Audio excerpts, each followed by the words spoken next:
No nosso reino existe a nossa vontade, a nossa verdade, não é? Quem contraria nossa vontade é como se estivesse nos rejeitando. Mas, e o reino de Deus? O reino dos céus, como ele é? Como devo alcançá-lo? Será que o meu reino não pode se adaptar ao reino de Deus? Conheça através da Bíblia a forma verdadeira de alcançar o reino de Deus e dos céus. Vamos falar sobre o reino de Deus, muito diferente do nosso. Bem, você vai entender muito bem com o que vou ler para você aqui, no que diz a palavra de Deus. Aconteceu um sábado que, entrando Jesus em casa de um dos principais dos fariseus para comer pão, eles o estavam observando. O que Jesus foi fazer na casa desses principais, um dos principais dos fariseus, para comer? Eles não eram aqueles que rejeitavam Jesus, que eram difíceis com o Senhor Jesus? Inclusive, quando Jesus entrou nesse dia de sábado na casa de um dos principais fariseus, eles estavam observando Jesus. Eis que estava ali diante dele um certo homem hidrópico. E Jesus respondendo, falou aos doutores da lei e aos fariseus, dizendo: é lícito curar no sábado? Jesus fez uma pergunta. Bem, entrou na casa deles e depois ainda faz a pergunta se é lícito curar no sábado. Jesus já sabia a resposta. Mas o que isso aqui está querendo falar? Bem, vamos continuar aqui ligadinho para você entender sobre algo do reino de Deus. Eles, porém, calaram-se e tomando-o, o curou e despediu. Jesus curou aquele homem hidrópico. E respondendo-lhes disse: qual será de vós o que, caindo no poço em dia de sábado, o jumento ou o boi, o não tire logo? E nada lhe podiam replicar sobre o que Jesus estava falando. E disse aos convidados uma parábola. E a gente já vai falar sobre isso depois da trilha musical. Mas antes disso, eu quero chamar a sua atenção sobre a palavra humildade. Se você vai na casa de alguém que é contra você, te trata mal, rejeita tudo que você ensina, o que você está fazendo ali naquela casa? Você está criando um problema para si, mexer com você, de ser rejeitado? Pois é, você vai entender sobre o reino de Deus. O reino de Deus, ele não visa em fazer as coisas para si. E você vê que Jesus estava fazendo exatamente isso. Ele estava ali, diante dele, um homem hidrópico, e ele curou aquele homem na frente na casa de um dos principais dos fariseus. Bem ali, o que isso está falando? O que isso está falando da parte do Senhor Jesus? Querendo provocar? O que é? Bem, Jesus estava ali para servir, mesmo aqueles que são resistentes. Bem, vamos a uma trilha musical e já voltamos falando mais. Enquanto isso, você vai pensar, quando você entra na casa ou você vai a um lugar e você sabe que vai ser rejeitado, qual é a sua opção? Obviamente, eu já até sei, você não vai, você evita. Inclusive, você até evita aquelas pessoas que não dão muita atenção para você, não é? Pois é. Mas o reino de Deus não é como o seu reino, nem o meu. E vamos aprender muito sobre isso daqui a pouquinho. Enquanto isso, raciocine, avalie a si mesmo para depois você tomar medidas, tá bom?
Bem, como as pessoas têm dificuldades de entender o reino de Deus, que é sempre o oposto do nosso reino, Jesus então fala de uma parábola e disse aos convidados uma parábola, reparando como escolhiam os primeiros assentos, dizendo-lhes: quando por alguém fores convidado às bodas, não te assentes no primeiro lugar.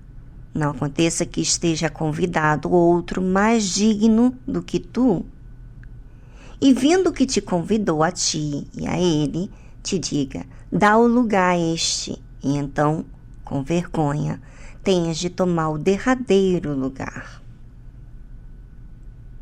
Mas, quando fores convidado, vai e assenta-te no derradeiro lugar, para que quando vier o que te convidou, te diga: amigo, sobe mais para cima, então terás honra diante dos que estiverem contigo à mesa.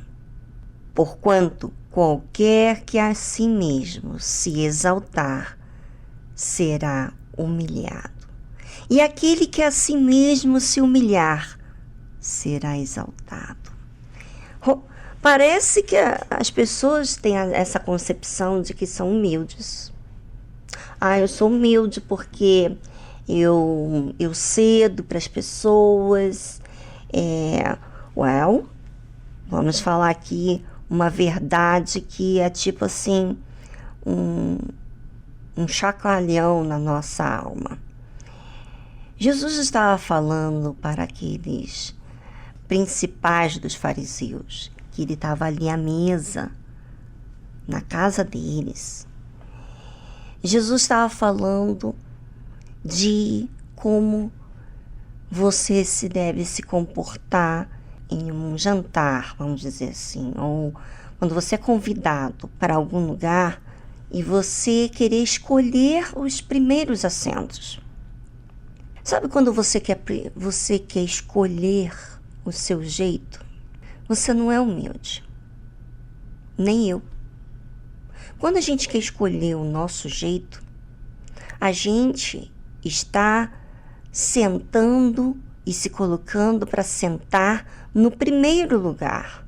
E aí, acontece que se o convidado, se aquele que te convidou, colocar alguém que está mais digno que você, que é um exemplo maior, tem mais autoridade, que esteja acima de você, e mandar você se retirar e sentar lá atrás, Jesus está falando que você vai se levantar, vai dar o lugar àquela pessoa, com vergonha, vai se sentar lá no final. Mas se você for convidado e você se sentar lá no final, e aquele que te convidou te diga: amigo, sobe mais para cima, então terás honra diante dos que estiverem contigo na mesa. Jesus está falando que o reino de Deus é assim. Quando você quer impor a sua vontade e você quer ficar na frente, você quer ficar no assento de honra e não foi convidado a estar no assento de honra, ou seja, não foi você não foi convidado para estar no assento de honra, ou seja, de ter um palpite, que seja eu, né? E você quer dar a sua opinião, você quer opinar, você quer impor a sua vontade, você quer ser considerado como nesse lugar de honra, mas você não foi convidado para você ficar sentado nesse lugar de honra. É melhor você sentar lá atrás, ou seja, você se colocar no seu lugar. E quando te pedirem para sentar no lugar de honra, você se sentir honrado aos que estiverem com você à mesa. E não é verdade que quantos de nós já sentimos assim ofendidos? Porque quando quisemos que alguém fizesse do nosso jeito, nós sentimos humilhados, envergonhados, porque não fomos considerados, não fomos ouvidos, e aí o que te convidou fala para você sentar lá atrás, ou seja, se coloca no seu lugar, porque eu não convidei você para você dar palpite. Sabe, o reino de Deus é assim. A gente tem que aprender a se colocar no nosso lugar. Eu tive que aprender a me colocar no lugar, porque eu vou dizer para você, como ser humano, já me senti querendo sentar nos primeiros lugares. E eu não estou falando de um local em si, não, mas querer ser ouvido, querer ter sido considerado. E, na verdade, a fé me ensina a ficar lá naquele assento derradeiro e deixar que Deus me honre. Ele que tem que me convidar para sentar à frente. Ele que tem que me honrar. Todas as vezes que eu busquei ser honrado, eu fui humilhado pelo meu orgulho, que quis colocar as coisas do meu jeito. E sabe, com certeza você também. Então, se você quer você quer o reino de Deus, seja humilde, se coloca no seu lugar. Deixa que Deus te convide em colocar no lugar de honra. Ele é que faz isso. O trabalho é dele. A honra tem que ser dele. E quando a gente busca a nossa própria honra, a gente se sente até desconfiado. Olha, será que as pessoas estão fazendo isso por causa disso? Mas quando Deus honra, não tem dúvida, porque foi Ele que quis honrar.